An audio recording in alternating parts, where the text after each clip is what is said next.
آپ یہ کہہ سکتے ہیں کہ جناب پاکستان میں شیعہ تقیہ کرتے ہیں، دوسرے ممالک میں تقیہ کرتے ہوں گے، سعودی عرب میں وغیرہ وغیرہ، لیکن ایران میں تو تقیہ نہیں کرتے نا، وہاں تو ان کی اپنی ریاست ہے، اپنی حکومت ہے، وہاں انہیں کس کا ڈر ہے؟ آپ کا ڈر ہے۔ شام غریبہ کے بارے میں سنتے تھے، میں ایک سنی ہونے کی حیثیت سے یقین کریں جب پہلی مرتبہ شام غریبہ کے بارے میں نے سنا اور مجھے جب انوائٹ کیا گیا، میں بہت ڈر رہا تھا۔ انسٹاگرام پہ لڑکا بیٹھا ہوا ہے، یہ جو ٹک ٹاک پہ نوجوان بیٹھے ہوئے ہیں، کیا ان کو آپ صرف اس پہ مطمئن کر دیں گے کہ جناب عمر جرار آیا، عمر کرار آیا؟ نہیں۔ بسم اللہ والصلاة والسلام علی رسول اللہ وآلہ وموالا۔ السلام علیکم ورحمۃ اللہ وبرکاتہ۔ بہت سارے ساتھی دوست احباب یہ سوال کرتے ہیں، ہمدرد بھائی اگر آپ شیعوں کی ہر بات کو ٹھیک کہتے ہیں، ان کے ہر عقیدے کو آپ کہتے ہیں، 100% ان کے عقائد کے ساتھ آپ متفق ہیں، یعنی آپ میں سنیوں والی کوئی بات نہیں پائی جاتی، آپ شیعوں کی ہر بات کو صحیح کہتے ہیں، شیعہ کے ہر عقیدے کو 100% آپ کہتے ہیں کہ وہ ٹھیک ہے، باقی غلط ہے، تو اگر آپ کے نزدیک شیعہ ٹھیک ہی ہیں تو آپ پھر شیعہ کیوں نہیں بن جاتے؟ اس کا مطلب یہ ہے کہ آپ خود کو شیعہ نہیں کہتے اور ان کی ہر بات کو ٹھیک کہتے ہیں، تو اس کا مطلب ہے کہ وہ لوگ غلط ہیں، اسی لیے تو آپ سنی ہیں۔ اور اگر آپ ان کی ہر بات کو صحیح کہتے ہیں 100%، تو پھر آپ کا شیعہ نہ ہونے کی وجہ ہمیں سمجھ میں نہیں آتی، اس کی کیا وجہ ہے؟ تو میں یہ چاہتا ہوں کہ اپنے مخلص دوستوں کو میں یہ جواب دے دوں، کیونکہ باقی جو لوگ اعتراض کرتے ہیں وہ تو کرتے رہتے ہیں، اور میرے خیال میں اس سوال کا جواب کئی بار دے چکا ہوں، لیکن چونکہ یہ سوال مجھ سے کچھ مخلصین نے بھی کیا ہے، ان دوست احباب نے بھی کہ جو سنتے بھی ہیں اور میری گفتگو کو سراہتے بھی ہیں، لیکن شاید ان کے دماغ میں یہ بات پیدا ہو گئی ہو، تو اس لیے میں ان کو کلیئر کرنا چاہتا ہوں۔ پہلی بات تو یہ ہے کہ میں ہمیشہ یہ بات عرض کرتا ہوں کہ ہم کسی کو 100% مطمئن نہیں کر سکتے، اپنی نجی زندگی کے اندر بھی اور اپنی سماجی اور معاشرتی زندگی میں بھی 100% آپ کسی کو قائل نہیں کر سکتے، کسی کو مطمئن اطمینان نہیں دلا سکتے، اور خاص طور پر جب آپ کسی کے بارے میں کوئی کمنٹ کرتے ہوں یا دو نظریات کا کمپیریٹیو سٹڈی کرتے ہوں، ایسے موقع پر لازمی بات یہ ہے کہ آپ جب گفتگو کر رہے ہوں گے تو کسی ایک بات کو آپ نے درست کہنا ہوگا، آپ اپنا نظریہ پیش کریں گے، تو ایسی صورت میں لوگ آپ سے یہ توقع ضرور رکھتے ہیں کہ بھائی آپ کس سائڈ پر ہیں، لیکن آپ نے وہی بات کرنی ہوتی ہے کہ جس سے آپ کا ضمیر مطمئن ہوتا ہے، جو دلیل کی بات ہوتی ہے، لیکن لوگ توقعات رکھتے ہیں۔ اگر آپ نے یہ کام شروع کر دیا نا کہ لوگوں کو مطمئن کرنے کا، اور آپ دلیل سے ہٹ جائیں اور آپ صرف یہ کہیں کہ نہیں میں نے تو ہر وہ بات کرنی ہے کہ جو لوگوں کو پسند آئے، جس سے لوگ مطمئن ہو، تو یقین جانیں کہ آپ اگر آج کسی شخص کے بارے میں، کسی نظریے کے بارے میں ایک رائے قائم کرتے ہیں، کل کو آپ کی رائے بدل جاتی ہے، تو پھر آپ کو لوگ کیا کہیں گے؟ لوگ آپ کی باتوں پر ہنسیں گے، جناب دیکھو کل تک تو یہ بات کرتا تھا، آج یہ کہہ رہا ہے۔ تو اس لیے شروع سے ہی آپ کا جو مطمع نظر ہے اس کو آپ نے سیٹ کر دینا ہے، اور میں نے اپنے مطمع نظر کو، اپنے مقصد کو بالکل واضح بیان کر چکا ہوں میں کہ میرے سامنے اللہ اور اس کے رسول کی رضا ہے۔ میں یہ کہتا ہوں واللہ ورسول احق ان یرضوہ، اللہ اور اس کا رسول زیادہ حقدار ہے کہ ہم اسے راضی کریں، مخلوق کی رضامندی نہیں کہ لوگ آپ سے خوش ہوتے ہیں، خفا ہوتے ہیں، کمنٹ میں لوگ ماشاءاللہ آپ کو سبحان اللہ کہہ رہے ہوں، سراہ رہے ہوں، نہیں، یہ چیزیں عارضی ہیں۔ اصل حقیقت یہ ہے کہ آپ کی محبت اور آپ کی نفرت وہ کس کے لیے ہے؟ تو اللہ اور اس کے رسول کی رضا اگر سامنے ہے تو پھر انشاءاللہ عز وجل لوگ چاہے مطمئن ہوتے ہو نہ ہوں، لیکن آپ کا ضمیر اندر سے مطمئن ہے کہ آپ جو بات کر رہے ہیں وہ دلیل کی بنیاد پر۔ اور لوگ آج کل اتنے بیوقوف نہیں ہیں کہ اگر میں ایک بات کرتا ہوں تو لوگ ماشاءاللہ صرف اس لیے کہہ رہے ہیں کہ جناب میں ان کی خوشی کی بات کروں، نہیں، میں کئی مرتبہ اپنے عقائد کو کھل کے اظہار کرتا ہوں۔ جیسے میں نے عرض کیا کہ میں نماز وہ اہل سنت طریقے سے پڑھ رہا ہوں. اب یہ میں ڈیسائیڈ کروں گا نا کہ میں نے کیسے پڑھنا ہے. یعنی اگر آپ یہ کہتے ہیں کہ میں نے شیعہ فرقے کو اپنانا ہے تو میری مرضی ہے, آپ نے سنیت کو اپنانا ہے آپ کی مرضی ہے, میں نے سنیت پہ چلنا ہے میری مرضی ہے, طریقے کے مطابق دلیل کے ساتھ. یہ نہیں کہ بس میری مرضی ہے تو مرضی ہے.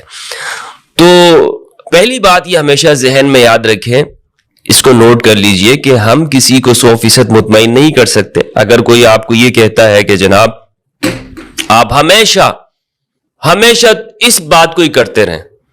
مجھے کئی دوستوں نے جب یہ بات کہی کہ آپ نے اس موضوع پہ بات نہیں کرنی ہے, میں نے ان سے کہا شٹ اپ, آپ خاموش ہو جائیں. آپ کا کوئی حق نہیں بنتا کہ آپ مجھے یہ کہیں کہ اس موضوع پہ بات کروں اور اس پہ بات نہ کروں. آپ کون ہوتے ہیں مجھے کہنے والے؟ دوبارہ سے نہیں کہتے. ایک شخص نے مجھے کال کر کے کہا جناب آپ عظیم کام کر رہے ہیں ماشاءاللہ, لیکن اس میں جان کا خطرہ ہے یہ وغیرہ. میں نے اسے کہا کہ آپ شیعان علی میں سے نہیں ہو سکتے, آپ کسی اور کی شیعہ ہیں. آپ کون ہوتے ہیں مجھے یہ کہنے والے کہ میں اس پہ بات کروں اور اس پہ نہ کروں؟ کیا میں آپ سے ڈکٹیشن لیتا ہوں کہ آپ مجھے ان چیزوں کے مشورے دیتے ہیں؟ ہاں آپ ایک خلوص کے ساتھ مجھے ایک رائے پیش کر سکتے ہیں, لیکن کسی کام کے بارے میں آپ یہ نہیں کہہ سکتے کہ میں یہ کام کروں یہ کام نہ کروں. کون ہوتے ہیں آپ؟ تو یہ بات, یہ جرات آپ کے اندر تب پیدا ہوتی ہے کہ جب آپ اللہ اور اس کے رسول کی رضا کی خاطر بات کرتے ہیں. ہر حال میں آپ کو حق بات پہنچ گئی, حق معلوم ہو گیا, آپ اس کا پرچار کریں. کوئی بھی عقیدہ اور نظریہ آپ رکھتے ہیں آپ اس کا پرچار کریں, برملا کہیں جناب یہ میرا عقیدہ اور یہ میرا نظریہ ہے, میرے رائٹ سے قانونی آئینی طور پر اسلام نے مجھے دیے, شریعت نے مجھے دیے. کوئی کون ہوتا ہے کہ آپ کو ڈکٹیٹ کرنے والا؟ تو یہ جو لوگ آپ کو, آپ کی زندگی کے اندر ایسا بہت سارے واقعات پیش آئے ہوں گے کہ آپ کو لوگوں نے یہ آپ پر جبر کرنا چاہا ہوگا کہ آپ اس بات کو کریں اور اس بات کو نہ کریں. تو یاد رکھیے گا کہ اگر آپ لوگوں کا خوف رکھ کر بات کریں گے تو حق بات نہیں پہنچے گی. یہ جتنی بھی خرابیاں سوسائٹی کے اندر ہے کس لیے؟ کہ ہمارے واعظین, ہمارے ممبروں پہ بیٹھنے والے لوگ, وہ لوگوں کا خوف رکھتے ہیں. اس موضوع پہ بات کرنی ہے, اس موضوع پہ بات نہیں کرنی. اس پہ بات کروں گا تو سیلری زیادہ ملے گی, اس پہ بات کروں گا تو لوگ میری بات سنیں گے ہی نہیں, واہ واہ نہیں ہوگی. تو اس واہ واہ کے پیچھے نہ پڑیے گا. اب جہاں تک آپ نے میری یہاں تک بات سن لی ہے تو میں اصل جو سوال ہے اس کے جواب کی جانب آتا ہوں. وہ یہ ہے کہ آپ نے جو یہ سمجھ لیا ہے کہ میں شیعہ کی ہر بات سے 100% متفق ہوں, ایسا کب ہوا ہے؟ کب میں نے ان کے ہر عقیدے کو پرچار کیا ہے اور اس کو بیان کیا ہے اور یہ کہا ہے کہ میں 100% ان کے ہر عقیدے سے متفق ہوں؟ نہیں. میرے خیال میں آپ نے میرے مدعا اور مقصد کو سمجھا نہیں ہے. میرا مدعا, میرا کام, میرا ورک کیا ہے؟ بنیادی طور پر چونکہ میں خود کو اب بھی سنی کہتا ہوں, اس کی میں وضاحت آگے کروں گا کہ کس معنوں میں کہتا ہوں. میرا تعلق اہل سنت والجماعت سے ہے. میں اپنی سٹوری بیان کر چکا ہوں, اپنے بارے میں میں نے بتایا ہے کہ ہم نے جو باتیں سنی ہوئی تھی شیعوں کے بارے میں, جب میں ان سے ملا, میں نے ان کی کتابوں کو پڑھا, ان کے لوگوں سے ملا تو ان کو غلط پایا. یعنی اپنے وہ مذمومہ عقائد جو میرے دماغ میں بن چکے تھے, اسے جب چوٹ لگی ہے نا, جب وہ ٹوٹے ہیں, کریک ہوئے ہیں, تو اب میرے اوپر تو ایک الگ دنیا ہے, قیامت گزری ہے. شاید آپ اس سے واقف نہ ہو. تو میں نے چاہا کہ میں اپنے وہ جو تلاطم ہے اسے لوگوں سے آگاہ کر سکوں, لوگوں کو بتا سکوں, کیونکہ ان وجوہات کی بنیاد پر دلوں میں نفرت ڈالی جاتی ہے, لوگ لڑتے ہیں آپس میں, قتل و غارت گری ہوتی ہے, مسلمان سے دور ہوتا ہے, نفرت کی وجوہات بنتی ہیں. تو لہٰذا ان کو میں لوگوں کے سامنے بیان کر رہا ہوں. یہ ہے میرا کام. مثلا میں آپ کو چند مثالیں دے دیتا ہوں تاکہ یہ چیزیں اور واضح ہو جائیں. جب ہم نے یہ سنتے تھے کہ شیعوں کا قرآن الگ ہے, ان کے 40 پارے ہیں, یہ کہتے ہیں کہ قرآن بکری کھا گئی, یہ کہتے ہیں کہ جناب شام غریبہ میں طرح طرح کی حرکتیں کرتے ہیں, اور اس طرح کی باتیں منسوب کی جاتی تھی. تو میں نے کون سا رستہ اختیار کیا؟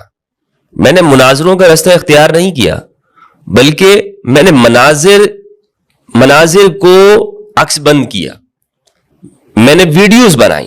مثلا یہ کہا جاتا تھا کہ یہ لوگ اس قرآن کو نہیں مانتے، تو میں عراق گیا، ایران گیا، وہاں میں نے دیکھا یہ لوگ یہی قرآن پڑھ رہے ہیں، تو میں نے اس کی ویڈیوز بنائی اور میں نے دکھایا کہ جناب یہاں پر یہ قرآن موجود ہے، اس قرآن کو رکھا ہوا ہے اس مسجد میں، اس امام بارگاہ میں، یہ شیعوں کی ہے، یہ لوگ وہی قرآن پڑھتے ہیں جو ہم پڑھتے ہیں اور اس کا پڑھنا عبادت سمجھتے ہیں۔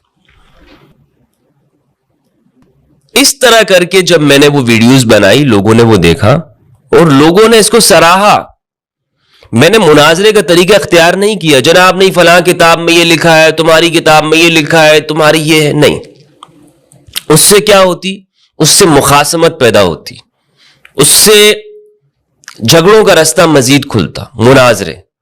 لیکن جب میں نے مناظر دکھائے، جناب یہ دیکھیں یہ قرآن مجید ہے، یہ سعودی عرب ریاض سے چھپا ہوا ہے اور ایران میں رکھا ہوا ہے، یہ بیروت سے چھپا ہوا ہے اور جناب یہ عراق میں پڑھا جا رہا ہے، یہ کویت سے چھپا ہوا ہے اور یہ شیعہ امام بارگاہ میں رکھا ہوا، اسے پڑھ رہے ہیں۔ اس سے کیا ہوا؟ اس سے ایک تبدیلی پیدا ہوئی، اس سے ہمارے اہل سنت نوجوان جو شعور کے ساتھ چیزوں کو سمجھتے ہیں، جو عقل رکھنے والے ہیں، انہیں یہ چیز بہت اپیل کی، انہیں لگی کہ ہاں یہ بات صحیح ہے، کیونکہ اگر یہ لوگ اس قرآن کو نہ مانتے تو یہ کیوں اسے رکھتے؟ ایران کی مثال آپ لے لیجئے، آپ یہ کہہ سکتے ہیں کہ جناب پاکستان میں شیعہ تقیہ کرتے ہیں، دوسرے ممالک میں تقیہ کرتے ہوں گے، سعودی عرب میں وغیرہ وغیرہ، لیکن ایران میں تو تقیہ نہیں کرتے نا، وہاں تو ان کی اپنی ریاست ہے، اپنی حکومت ہے، وہاں انہیں کس کا ڈر ہے؟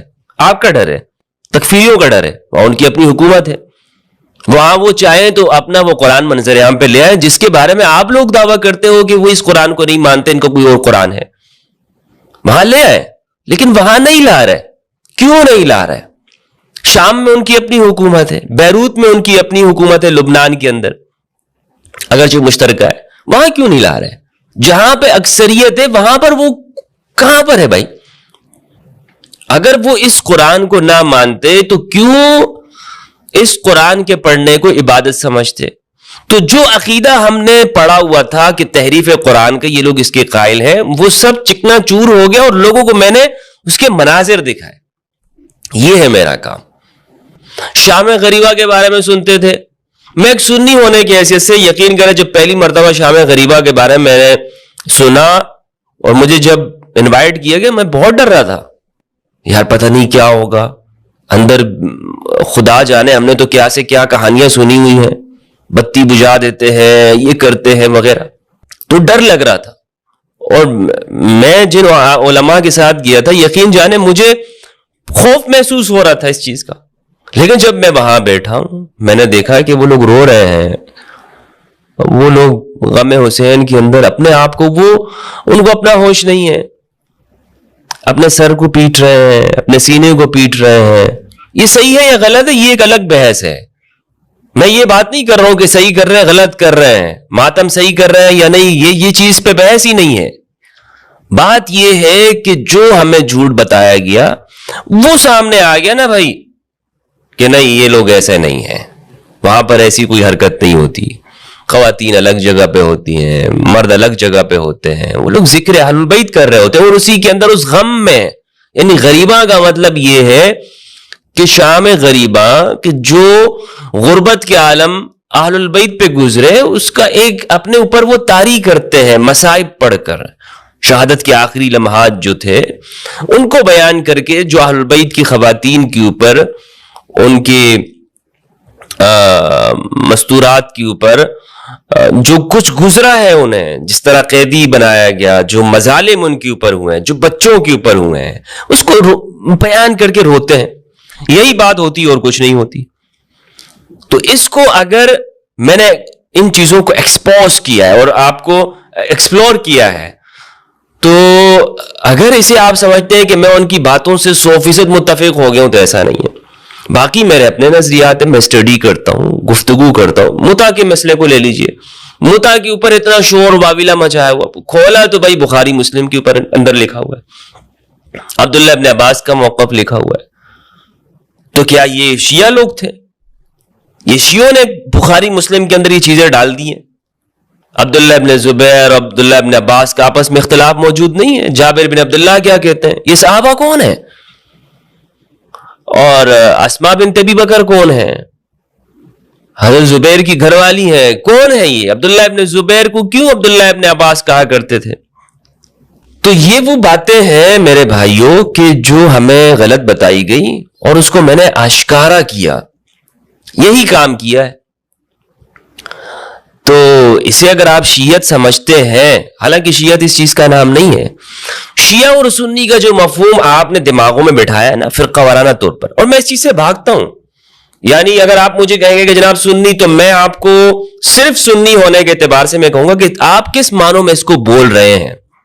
میری اس بات کو اچھی طرح سے یاد رکھ لیجئے گا بار بار، تاکہ مجھے بھی کہنا نہ پڑے کہ سنیت کا جو مفہوم ہے میرے بھائیوں، سنیت اور شیعیت کا مفہوم دونوں طور پر غلط بتایا گیا ہے. یعنی سنی شیعہ کا جو مفہوم ہے، میں سے کیوں دور ہوتا ہوں؟ اس وجہ سے کہ ہمارے ہاں یہ دونوں فرقہ وارانہ طور پر بولے جاتے ہیں. یعنی سنی سے مراد وہ ہے کہ جو شیعہ نہیں ہوتا، اور پھر سنیوں میں اپنی تقسیم ہے، دیوبندی بریلوی، دونوں ایک دوسرے کو مسلمان نہیں سمجھتے، دونوں ایک دوسرے پر بدعت اور گستاخ نبی ہونے کے فتوے لگائے ہوئے ہیں. تو اگر سنیت کا مفہوم ایک ہوتا اور یہ متحد ہوتے تو کیا یہ فرقے ہوتے؟ پھر شیعیت کا جو مفہوم ہے وہ یہ بنایا گیا کہ جناب جو ایک مخصوص طرح کا حلیہ لباس وہ اپنائے، گیٹ اپ اپنائے، مخصوص کلچر کو اپناتا ہے، وہ شیعہ ہوتا ہے. اس معنوں میں شیعہ نہیں ہوں.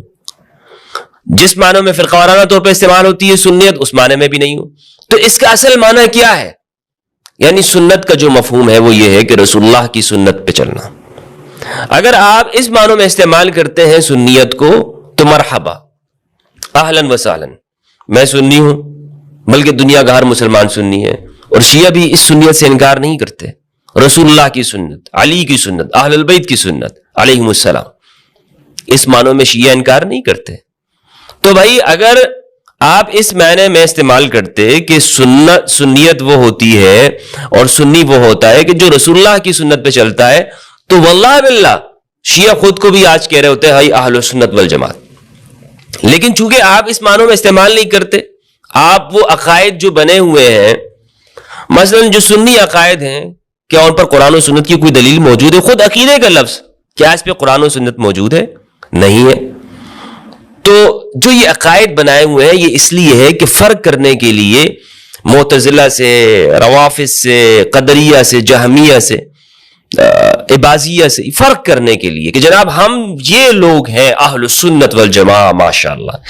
یہ اس معنوں میں استعمال نہیں کرتے کہ سنت سے مراد وہ ہے کہ جو رسول کی سنت پہ چلنے والا ہو. یعنی رسول کی سنت پہ، اہل البیت کی سنت پہ چلنے والا اگر یہ استعمال کرتے تو باغی گروہ کے بارے میں جو امام علی علیہ السلام کا جو موقف ہے، کیا یہ اسے قبول کر رہے ہیں؟ کیا آپ ان سے پوچھیں کہ تم علی کے دور میں ہوتے تو کہاں پہ کھڑے ہوتے؟ خاموش ہو جاتے ہیں، چپ ہو جاتے ہیں. نہیں جناب یہ تو اس طرح نہ کریں، یہ نہ کریں. حالانکہ دعویٰ یہ کرتے ہیں کہ ہم کاش ہم صحابہ کے پیچھے چلنے والے، ہم علی سے محبت کرنے والے، اہل بیت سے محبت کرنے والے ہیں. تو اس کا مطلب یہ ہوا کہ ان کے دماغوں میں جو اہل سنت ہونے کا جو مفہوم ہے وہ کچھ اور ہے، وہ نہیں ہے کہ جو رسول اور صحابہ کا، اہل البیت کا ہے. یہ بات سمجھ میں آ گئی. اور شیعت کا مفہوم، مثلا شیعت ایک خاص کلچر کے اندر خاص ان کی عقائد ہیں، اسے ماننے کے اعتبار سے اگر وہ نہیں مانتا تو وہ شیعہ نہیں ہے. یہ جو شیعت کا مفہوم ہے یہ فرقہ وارانہ طور پر لوگ اس کو استعمال کرتے ہوں گے، لیکن میرے نزدیک کیا ہے؟ یعنی غدیر خم کا اقرار کرنے والا، علی علیہ السلام کی ولایت کو ماننے والا، اور اس بات کو ماننے والا کہ خلافت امام علی علیہ السلام کا حق ہے، جو کہ بخاری کی روایت ہے. امام علی علیہ السلام نے فرمایا، صحیح بخاری کی جو روایت ہے 4240، اس میں واضح طور پر موجود ہے کہ امام علی علیہ السلام نے فرمایا کہ ہمارا حق ہے. 4241 کے اندر یہ دو روایتیں ہیں، زہری سے مروی ہیں. تو امام علی فرما رہے. اب یہ شخص جو مانتا ہے وہ شیعہ ہے. اسی طرح صفین میں اس کا موقف پوچھ لیں، کربلا میں اس کا موقف پوچھ لیں، کربلا میں کہاں ہوتا، سنہ امام حسن کے بارے میں اس کا کیا موقف ہے، اہل البیت کو کیا مانتا ہے، مطہرین کس کو مانتا ہے. اس معنوں میں اگر شیعیت ہے تو اہل سنت بھی خود کو شیعہ کہتے ہیں. جو کتاب شاہ عبدالعزیز محدث دہلوی رحمہ اللہ نے شیعہ کے خلاف لکھی ہے، تحفہ اثنا عشریہ، تحفہ اثنا عشریہ، اس کتاب کے اندر آپ پڑھیں تو انہوں نے واضح طور پر لکھا ہے کہ شیعیت جس معنوں میں قدیم زمانے میں استعمال ہوتی تھی، ہم اہل سنت اس معنوں میں شیعہ ہیں. یعنی علی کا ساتھی ہونا، امام علی کے موقف کو حق ماننا. ان کے زمانے میں ہوتے تو صفین میں وہ باغی گروہ کے خلاف لڑتے. ابو حنیفہ اس معنوں میں شیعہ ہیں، ابو حنیفہ نے فتویٰ دیا اہل البیت کے لیے. تو یہ جو فرق ہے سنیت اور شیعیت کا، اگر فرقہ وارانہ طور پر نہ ہو بلکہ اس کے اصل معنوں کے اندر ہو، تو ایک سنی بھی شیعہ ہے اور ایک شیعہ بھی سنی ہے. یہ ہے میرا بنیادی طور پر موقف. اگر اس طور پر آپ مجھے سنی کہتے ہیں میں سنی ہوں، شیعہ کہتے ہیں میں شیعہ ہوں، مجھے دونوں قبول ہے، کوئی فرق نہیں ہے. جھگڑا اس چیز کا ہے ہی نہیں. لیکن یہ جھگڑا اس چیز کا بناتے ہیں، آپ کا ان چیزوں کے بارے میں کیا موقف ہے، آپ فلاں کے بارے میں کیا کہتے ہیں. مثلا خلافت کے موقف کو لے لیجئے. خلافت میں بالکل میرا وہی بالکل نظریہ ہے، وہی بالکل موقف ہے جو امام علی علیہ السلام کا تھا کہ خلافت ہمارا حق ہے، ہم اس کو حق سمجھتے ہیں. وَلَكِنَّكَ اسْتَبْدَدْتَ عَلَيْنَا بِالْأَمْرِ، لیکن آپ نے ہم سے استبداد کیا ہے. بخاری کی روایت، آپ نے ہم سے امام علی نے بالکل واضح بیان کیا.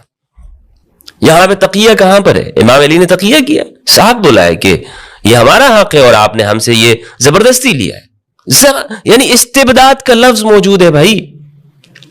اب سنی یہاں پر کچھ بھی کرتا رہے، کچھ بھی بخاری کے صفحات ادھر کرتا رہے، اس کا جواب اور کچھ نہیں ہے سوائے اس بات کے کہ امام علی کا موقف خلافت کے بارے میں یہ ہے کہ یہ ہمارا حق ہے. اور کیا ہے؟ اور اس کا کیا مطلب ہے؟ کیا مطلب؟ آپ 100 کہانیاں بنائیں گے، اس کی بناتے رہیں.